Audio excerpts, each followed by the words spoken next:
just so great to see you all. And I always love to connect with people who are interested in sacred geometry because I believe that it is a real gateway into transformation and expansion.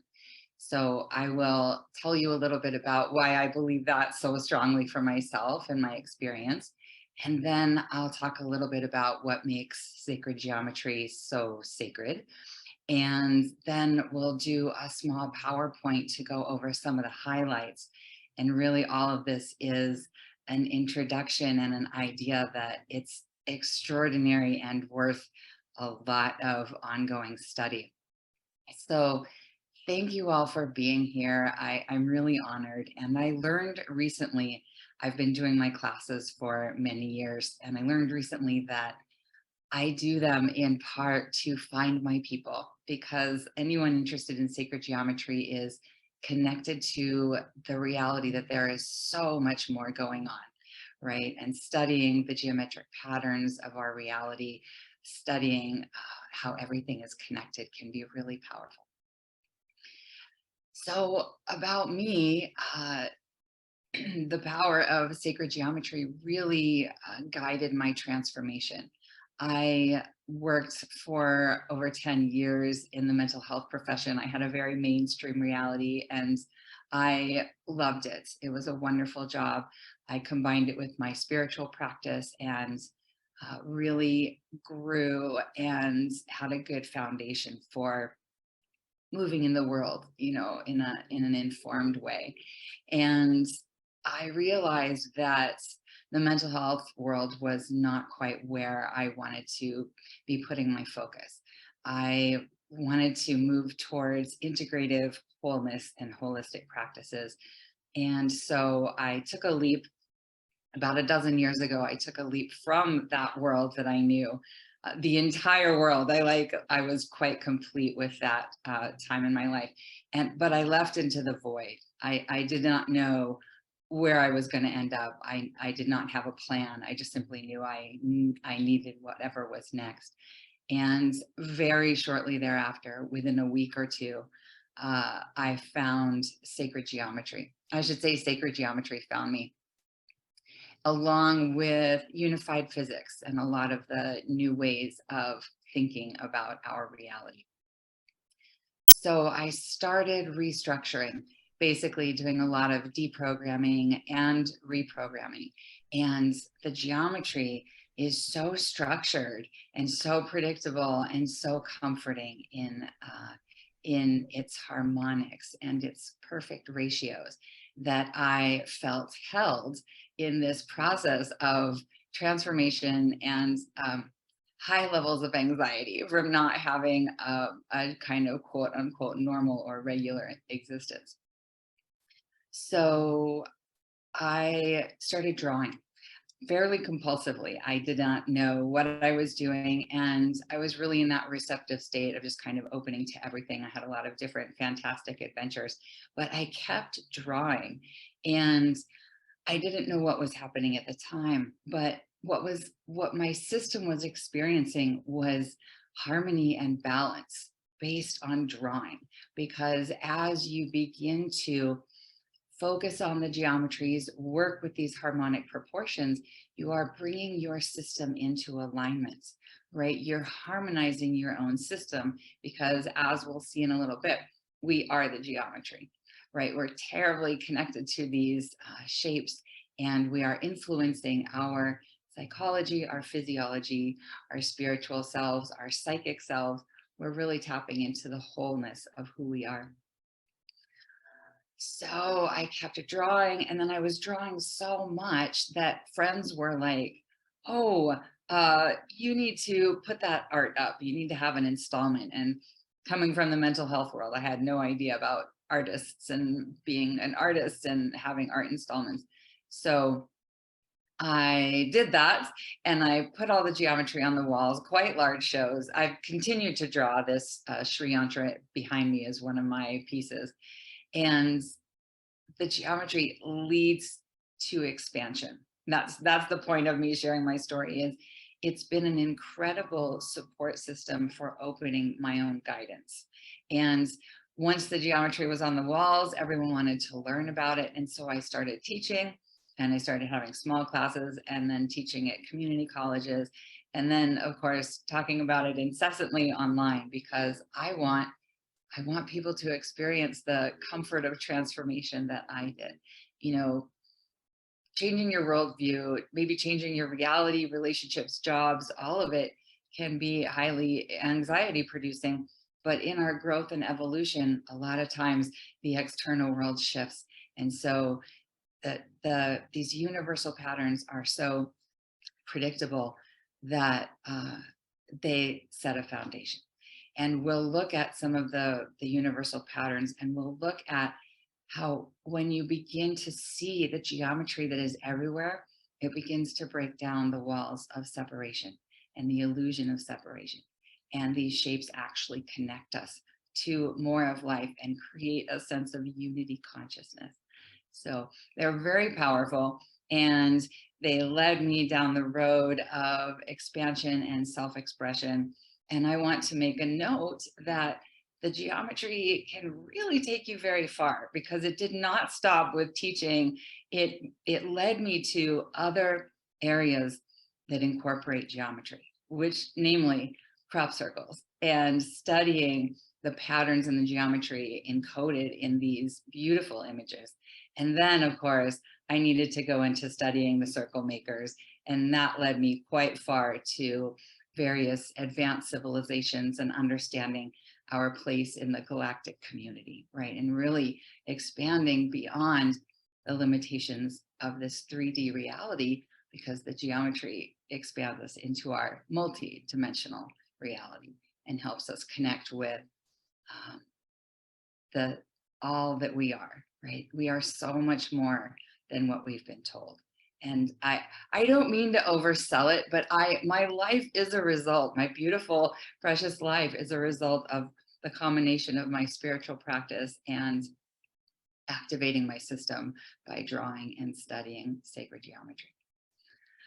So that's why I'm here. I love to share it, and I love that you all are interested. I'm going to take a little sip of water because it helps me to just keep going in this beautiful flow. Because water has geometry. Everything has geometry. And so what makes it sacred? Like why don't we just call them universal patterns, right? There is a spiritual element to it, and a level of consciousness that we want to incorporate. And it's funny because we have lots of associations with the word sacred and also geometry. And so this is an attempt to kind of reprogram and give you the backstory for the two ways that I perceive the two elements that make sacred geometry sacred. One is on a personal level, the other is on a collective level. So we'll see in a little bit in the slideshow how part of why it's sacred is because of our unique connection to the geometry, right? We are the geometry, and as we align with our systems, we create a sense of coherence. And in that coherence, we can align with all of our intelligence, tap into the psychic fields, tap into our etheric fields, and really activate our DNA, activate multidimensional capacities within ourselves. And so that feels sacred to me. That feels like accessing the ultimate beauty that we are capable of. And I hold that as very sacred. The other reason is that if everything has geometry in it, then that creates a sacred connection, right? That helps to unify us. We all have something in common. And that commonality, that common human experience is profound and has been relegated and ignored and marginalized. But when we start to talk about how we're connected, the symbolism, the patterns that bring us together, that connect us with nature, with all sentient life, that holds a sacredness that it's invaluable to me in this life. So these are two ways that the geometry influences my reality. It's empowering individually as also collectively. And so, like I said, I meet the people that are drawn to these shapes, that are drawn to sacred geometry, and that in of itself is pretty precious. So I forgot to mention that I'm going to do the slideshow, and then I want to open it up to some questions and answers to give everybody some time to talk and explore more. And because we're going to do, it's so silly to try and sneak in like a half an hour overview of sacred geometry, but we're gonna do it. We're going to give you a taste of it, and then also a taste of how I present and how I share the information and my passion about it, because that's part of why I wanted to create the 8-week course, is so that we could keep talking about it, because it's so exciting. I'm endlessly excited about it. It's been over a decade, and there's never a repeated experience. You know, the geometry is the same pattern, but it's so unique for everybody, and I'm fascinated by it. I like to bring my mental health background into the groups and the classes, because it's also a form of art therapy, right? The geometry is so neutral that it encourages us to reflect our process back and learn from it, right? And so it's this whole deprogram, reprogram, expansion, and uh, comfort. So I would like to get into the PowerPoint. I'm going to share. It's probably, I don't know, 25, 30 minutes. And we're going to go over some of the basic shapes. And we're going to remember, basically, studying sacred geometry is a form of remembering, because we all know these things. We've just been, um, they've been programmed out. So much of this will be familiar. We'll look at some basic shapes and then also some more advanced. And I promise you, it's all very user friendly. Everything I'm going to show you is easy to draw. Ultimately, I break things down in a step-by-step process, and I'm always going to give you PDFs and documents and supportive information so that you can continue to draw on your own, so that you're not like dependent on the classes, that it's all available to you. That's the idea, is to empower us. So I'm going to go into screen share. I'm going to say again, I'm so excited you're all here. It's just wonderful. And for those in future time watching, it's hard to express how exciting it is and how much transformation can come. You can only see it on the other side, but I'll just stay here advocating for it and being excited about it for a long time. Okay, so getting into the geometry. Everyone can see my screen. Hoping we're all set with that. Okay, great.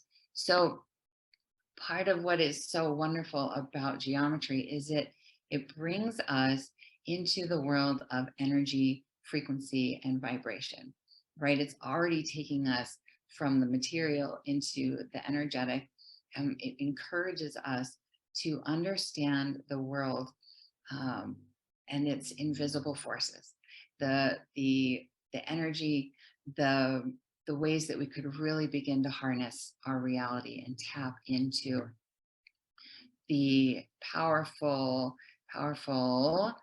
forces, I guess. I keep using that word, but systems that we have not tapped yet, especially in Western culture. A lot of the ancient Eastern and Hindu traditions, they know about energy, but I'll get into that in a second. So energy can be described as vibration. It can be measured in vibrations, right? And vibrations can be described as frequency. And then frequencies can be expressed as numbers, basic geometries. And so working with geometry is how we are translating the world of energy into the material world. So I just love this slide, because I do try to reiterate how powerful this stuff can be, and no pressure, but just to have that awareness of how much transformation it can bring. It's a silly little slide. So again, this is a lot of remembering, right? This is tuning into the ways that geometry is everywhere, how similar the patterns are, right? And how ever present they appear. right? So I want to look at one of the basic shapes. This is the phi spiral, the golden ratio, and it is woven throughout all of nature, right? We see it every day. We see it in our weather patterns. We see it on galactic scales, planetary scales, and then we also see it on very small scales because geometry uh, can move infinitely large and infinitely small. It can hold the cosmological as well as the quantum. It's actually the thing that bridges both extremes, both ends of the spectrum in our world. So from the cosmological to the smaller scale, but then even further into our DNA, right? We are fundamentally made of this ratio, and it's a harmonic uh, equation essentially, but it's found in the proportion of our physical form. It's in the major building blocks of our DNA, right?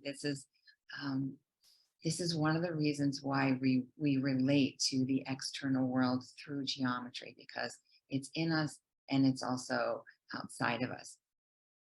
Every single aspect of our physical body conforms to this ratio. And it's a spiral. It's this beautiful spiral, but it's also a mathematical formula. Let me see if I have this slide. Where did I put this slide?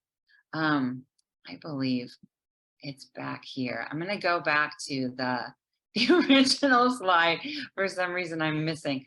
But here you can see the spiral, the golden ratio is this harmonic, balanced expression of the flowing, you could say, right brain, divine feminine element of our consciousness. And it's partnered with the more linear, square progression of mathematical ratios, which is more the left brain, sort of divine masculine, if you will. And I really have a slide in here that's talking about this mathematical ratio. So forgive me for moving through everything again and again, but we can see the ratio in art, in all of the different ways and expressions of both man-made um, constructs.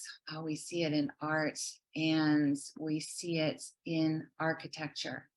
And we find this proportion everywhere in iconic structures, enduring images, enduring, let's see what I'm trying to say in terms of, architecture and structures, all of the ways that we relate to the building, the impressions and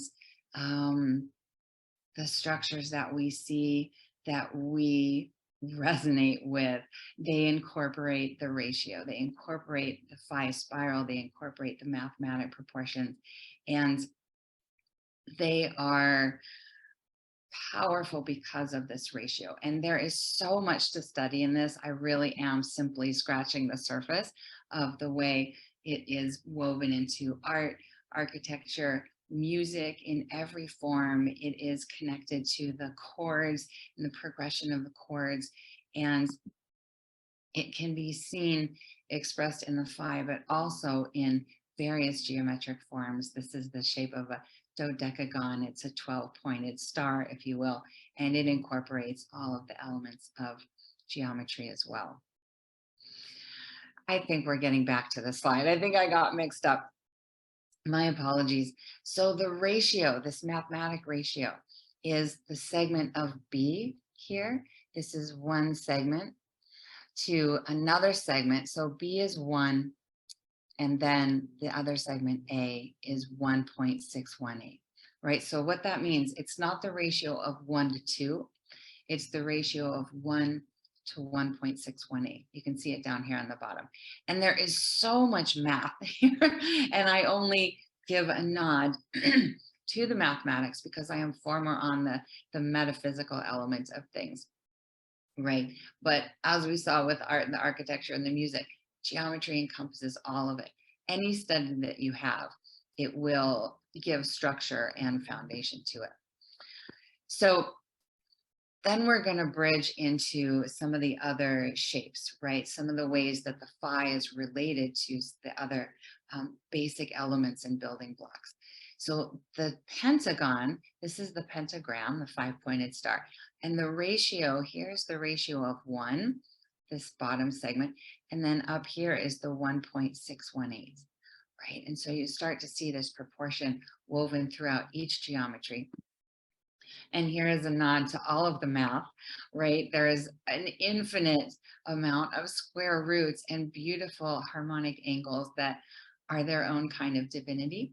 And I always like to work with engineers and mathematicians because I learn so much, because the breadth, obviously this is where we began to learn about geometry through Pythagoras and Plato and all of the original mathematicians and theosophists, theologians. So just noticing in the natural world where all of the geometry expresses itself and beginning to make those connections with how we are related, woven together in unexpected ways. And we're coming up to springtime now, and I want to encourage everyone. Well, that depends on where you are. If you're in the East Coast, it doesn't feel like that in February. But as spring emerges, noticing all of the beautiful patterns in how they express themselves through geometry. So that's the natural world, and obviously this is five slides of pentagons and pentagrams, and it's an infinite study and how many ways this shape, this 5-sided shape, shows up. And once you move from the natural world, you can start to have a sense of how the patterns are replicated in our man-made world, and you can start to bring your awareness to how these geometries, because they're so fundamental, how they've been used to influence our consciousness, right? We exist, our reality is governed by 10% of our conscious waking mind, right? The other 90% and is governed by the subconscious process, right? Our subconscious mind. I go 10 and 90, but I've heard 5 and 95. It's not a great ratio. There's a lot of us that is going untapped in a conscious way, but in an unconscious way, it's being accessed through the geometry. I'm going to show you what I mean here. These are the two fundamental patterns, the circles joining together and creating this third shape, which is called the Vesica Pisces, right? This is this beautiful divine feminine shape. Originally, the idea, the symbology of birthing new potential, new realities, and this fundamental shape was the imagery and the iconography of matriarchal societies, right? And it was quite co-opted, right? That imagery is so fundamental in our psyche that you start to see these geometries everywhere, and you start to consider how they've been used to move from perhaps a matriarchy to a patriarchy, or to influence us in the modern day with various marketing strategies, ancient mystery schools that have the geometries woven throughout their symbolism. And the idea being that this can be empowering. Studying geometry can help you reclaim the ways that our consciousness has been influenced. I don't focus on the negative ways that it's been impacted. I focus on the empowering, positive ways that geometry can be used. But suffice it to say, it has been a large factor in forming our culture of consumerism and scarcity, and all of the ways that we move that are fear-based and very dualistic. And we can shift into how we are connected and how the geometry brings us together versus dividing us. So I like to focus on the circles, obviously, the phi ratio, and the pentagon and the pentagram, because these are the building blocks of our DNA. these four shapes, right?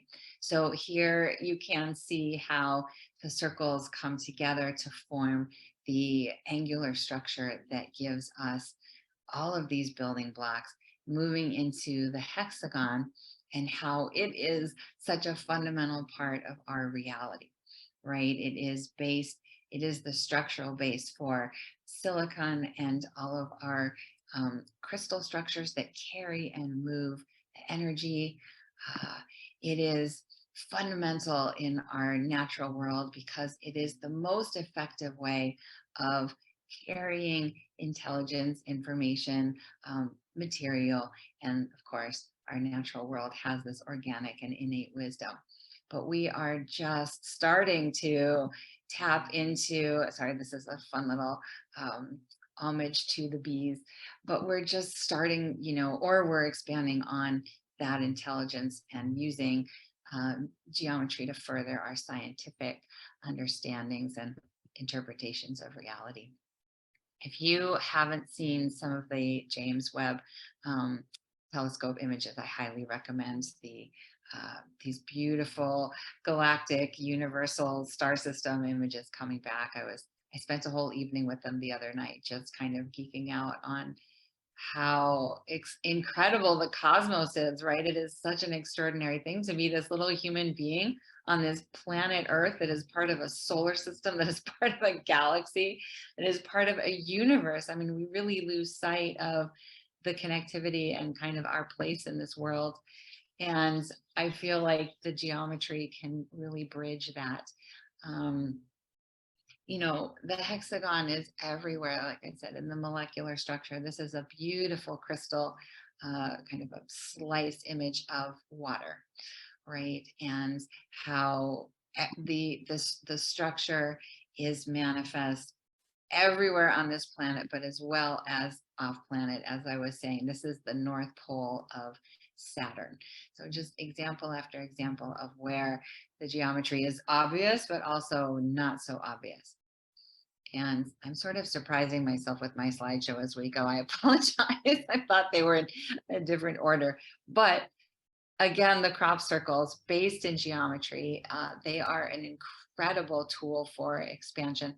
They are, the genuine crop circles are, I believe, given to us, given to humanity, given to our planet to correct our trajectory, right? And to give us some encoded information on how to activate our highest potential, how to turn on our DNA, and so forth. These are an incredible study in and of themselves. I talk a lot about them, fascinated by them for years now.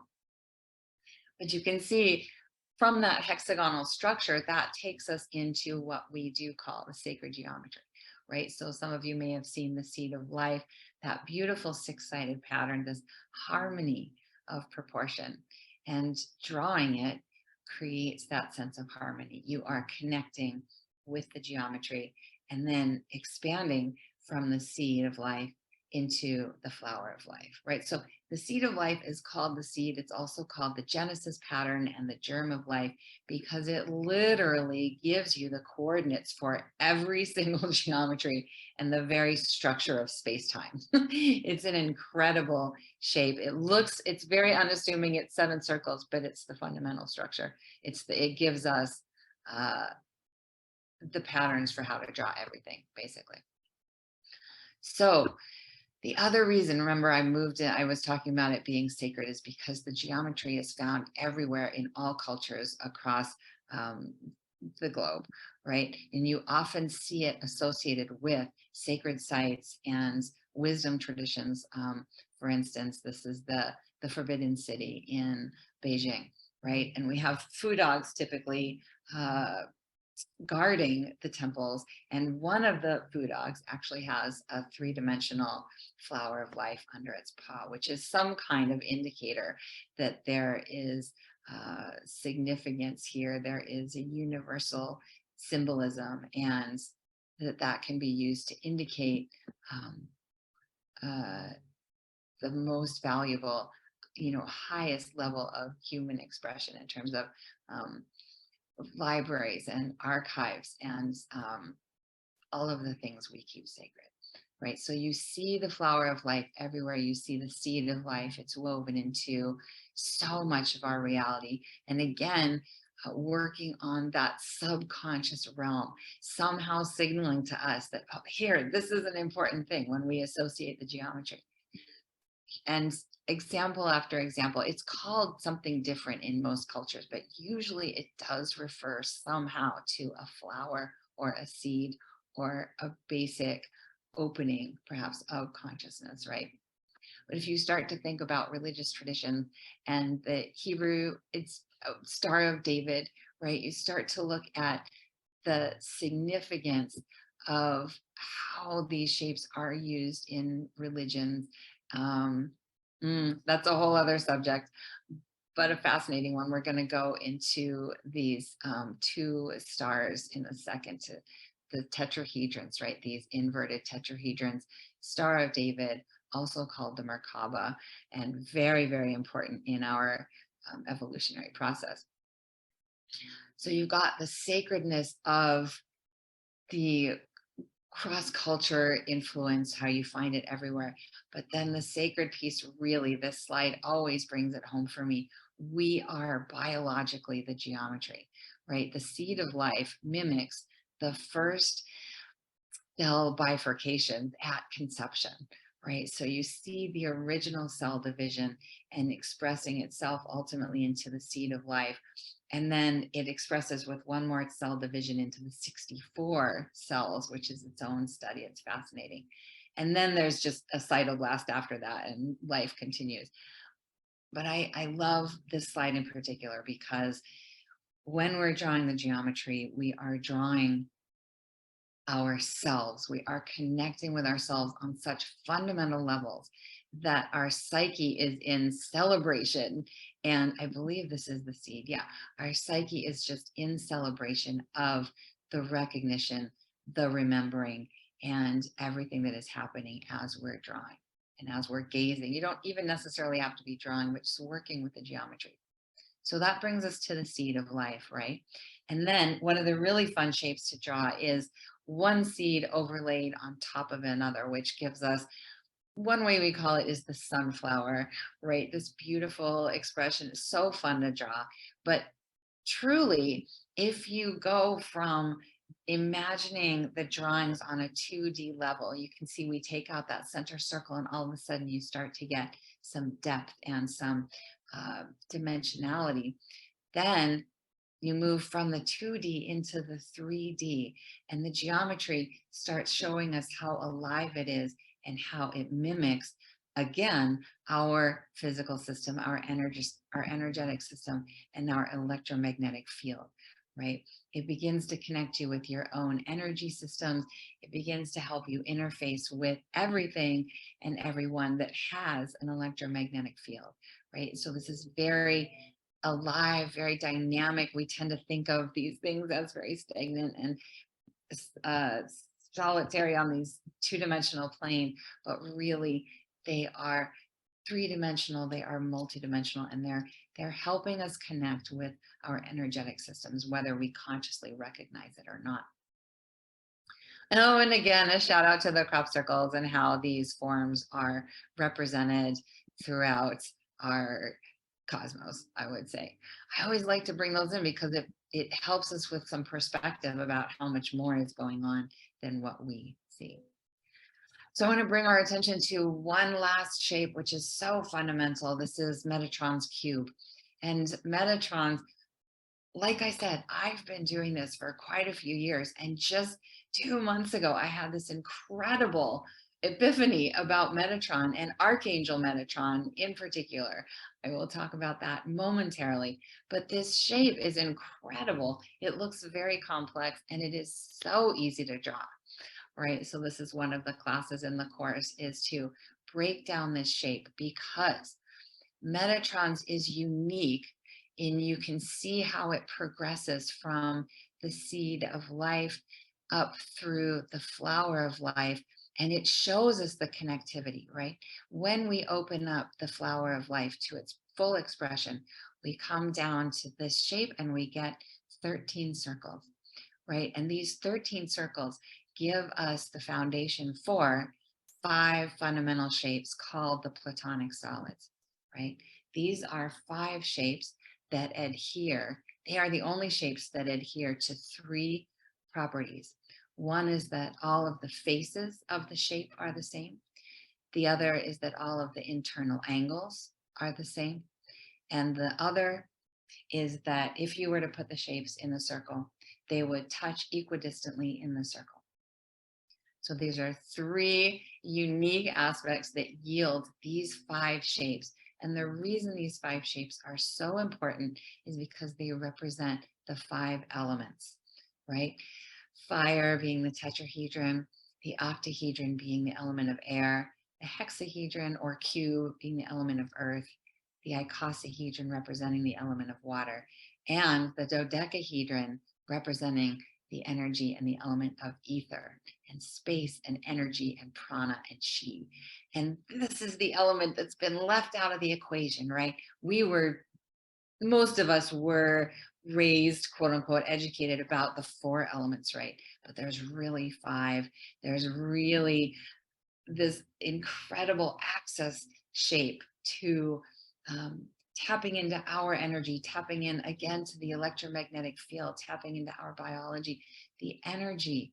We have not been informed that this is the top secret access code for harnessing our full potential, right? Like I said, some traditions have definitely been taught that, but this is about our history and how we can begin to tap into that 5th element that we embody naturally, that is everywhere in the known universe. Energy is all around us. It's right here, right now, and we can begin to tap that resource.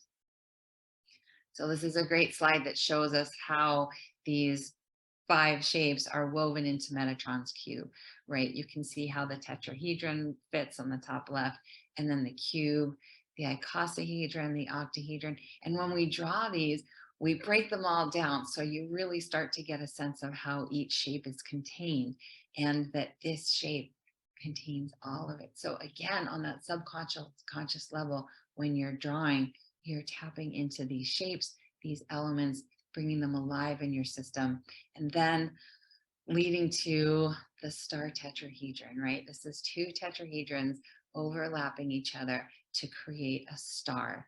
And the reason that's important, we saw in the Hebrew religion, this shape, because it is our Merkaba. This is the geometric shape of our light body. We as non-corporeal beings are represented geometrically by this shape. If we were able to shed our spacesuits here, our physical form, we would look like a geometry, we would look like a star tetrahedron.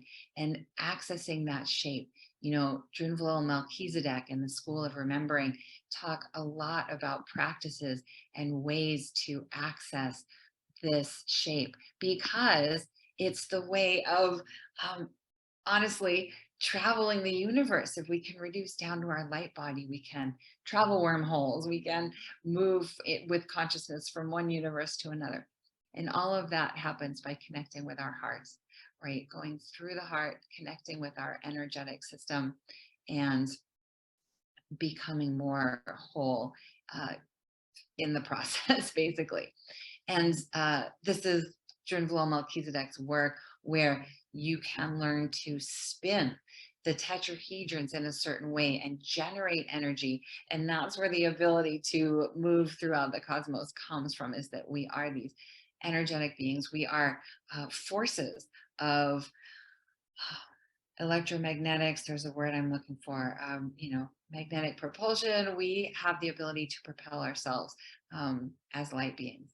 Right. And I know I'm preaching to a choir. I know a lot of us know this, but it's also new information that is being disseminated collectively, right? We're starting to remember some of this information and how fundamental the geometry is.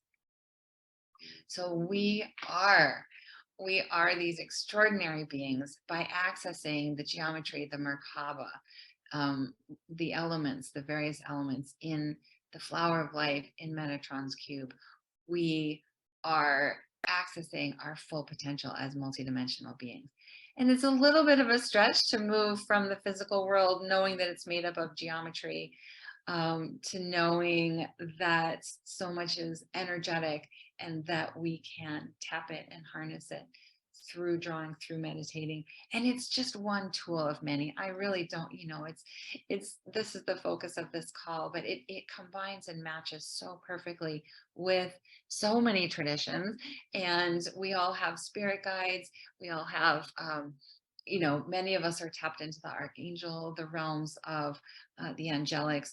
Some of us, call on the advanced civilizations of Arcturians or Syrians or Pleiadians, but it's all a way of bringing us online. And what I love is that Metatrons is connected fundamentally to Archangel Metatron. There were two archangels that had incarnations as humans. One was Enoch, and the other, no, sorry, Metatron is um, connected in the physical form. He was known as Enoch and Thoth and Hermes, and through these three beings, we get incredible traditions, wisdom traditions, and a lineage of cosmology and interpreting reality, right? So they were known also as the scribes. On Earth, on the planet, they held the records of humanity. And when they ascended, they elevated that ability to tap and record the Akash, right? So their ability to contain all of the known universe through written records just became larger and larger. And as you tap Metatrons, as you're working with the geometry, you are accessing the Akashic records, you are working with archangels, you are opening so many doors. And I believe that I have a couple extra slides in here, but I think that that's where we are going to finish. I like finishing there on Archangel Metatron. That feels like a good one. Come out of the slideshow, but just, I know I've said it a bunch of times. It's so powerful. It's so transformational. It's tapping into all the levels of our consciousness to each other. It really has the ability to transform your reality, and that is speaking from firsthand experience. And everyone that I can't say everyone, but almost 100% of folks that have come through the classes in the years, they have amazing experiences. I had a woman, I'll talk a little bit about the class offering. Um, Maybe I want to take a couple questions first, but I had one woman come to a college class a couple years ago, and she came in, and we always go around and do introductions. And she said that she had come to class because someone had told her that she could talk with her deceased husband through geometry. And that was a real, launch point to a very interesting class series. And it actually happened. We started drawing a shape called the vector equilibrium, which creates a point of singularity. It's a perfectly balanced geometry. And in that point of perfect stillness, she began hearing other realms. She began talking with him, and it had been a particularly traumatizing death, and it was remarkably healing. Her whole life changed. She felt complete with her, her job, her reality, and she went off to South America to study plant medicines. And all of that is to say how revolutionary it can be.